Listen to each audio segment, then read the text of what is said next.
Welcome back to the channel, folks. This is Jason, certified financial planner and host of Fighting Words Financial. As you guys know, I do a lot of my videos scripted. Today I'm doing one that's unscripted, so this is probably, I don't know, the 10th take at this because I've stopped because of all of the ums and long awkward pauses that I didn't want to edit out. But I did want to talk to you guys today about NIO, about Lee, about Xpeng, what's going on with the prices. And what I'm really doing here is addressing some of the comments that people have put on my channel and at least a couple of emails that I've received about NIO. And this is the type of comment that I may not have addressed in the past. But I kind of changed the way I was thinking about my subscribers after a poll I put on my channel with you guys, where I found out that up to 80% of my viewers are, people who've only been invested for less than 5 years, which is stunning to me because of my professional, financial planning practice. Most people that I work with have been investing for 20 years or more. So I don't know why there's such a big difference between my professional financial planning practice and my YouTube channel, but there is. But they're two different demographics in a lot of cases. So what I wanted to talk to you guys is what's going on with the prices right now, why I'm not worried, but I realize a lot of people are saying that right now, why they're not worried. But I want to go through the specific reasons why I'm not worried. Now, if you guys looked at the market today, you saw that a lot of people's favorite stock, NIO, has absolutely gotten crushed today. Xpeng has absolutely gotten crushed, and it's really related to this article that was put out by the Motley Fool, where NIO announced that production at their Hefei factory is going to be put on hold for 5 days. They're going to shut it down for 5 days, and it's due to the global semiconductor shortage.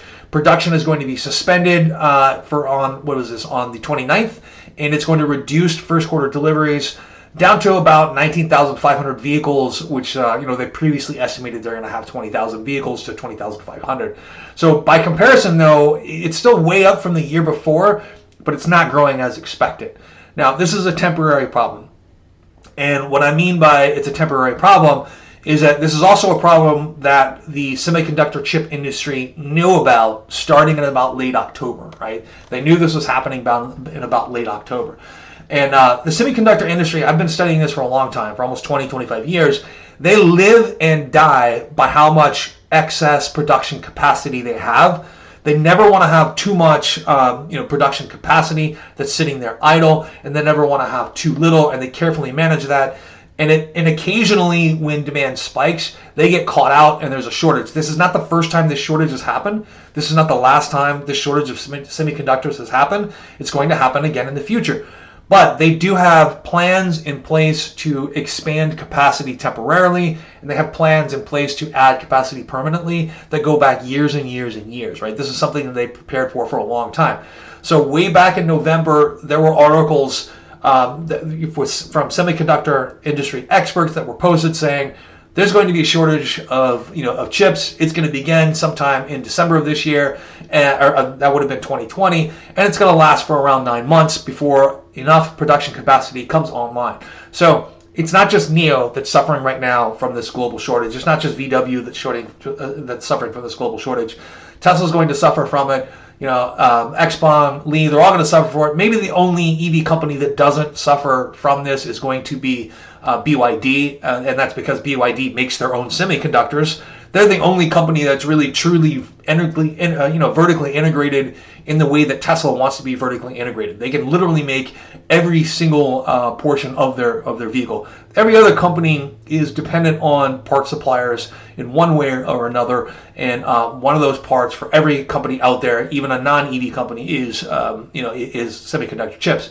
Ford also announced that they're slowing down production as well, right? So this is something that's going on globally. It's going on industry-wide. But look, this is going to shake a lot of weak hands out of the market.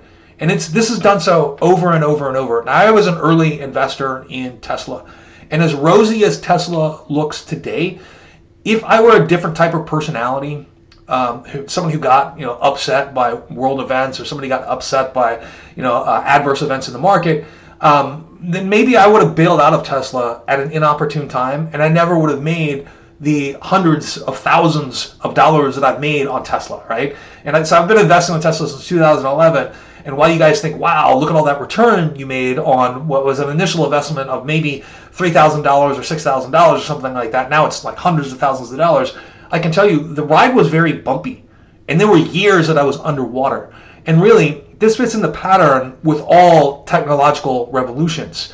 Number one, most companies fail in a technological revolution.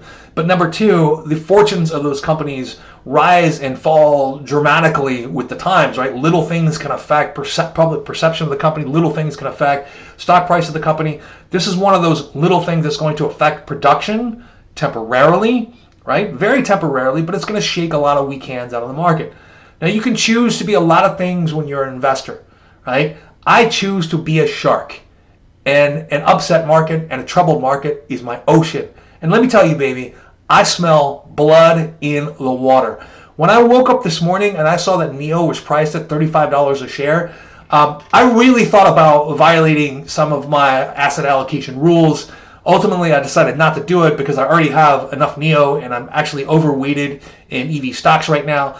But I'm telling you, if I were looking for an entry point into NEO, somewhere at $35.50 a share today, smells like panic. It smells like there's blood in the water. And look, guys, you can choose to be an investing shark, or you can choose to be an investing minnow, right? And right now, like I said, there's blood in the water, and it's time to feed.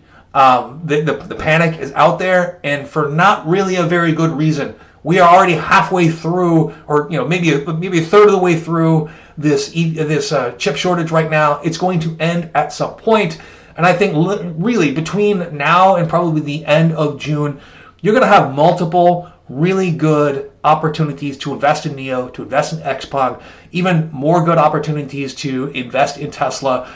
And these may be between now and June. Really, you may find some windows that are going to be the last truly great windows to invest in these companies, the last truly great opportunities to invest in these EV companies before they take off and they go to the moon and it gets more and more expensive to invest in these companies. Anyway, folks, these are just my opinions. This is not instructions, of course, to go out and buy or sell any security. This is just for entertainment purposes. I hope you guys get everything you want. Feel free to disagree with me in the comments below. I'll put a link to that video that I made back in December somewhere in the cards or whatever. Check out my Patreon. Don't forget to like and subscribe. Thank you very much, and I'll see you next time.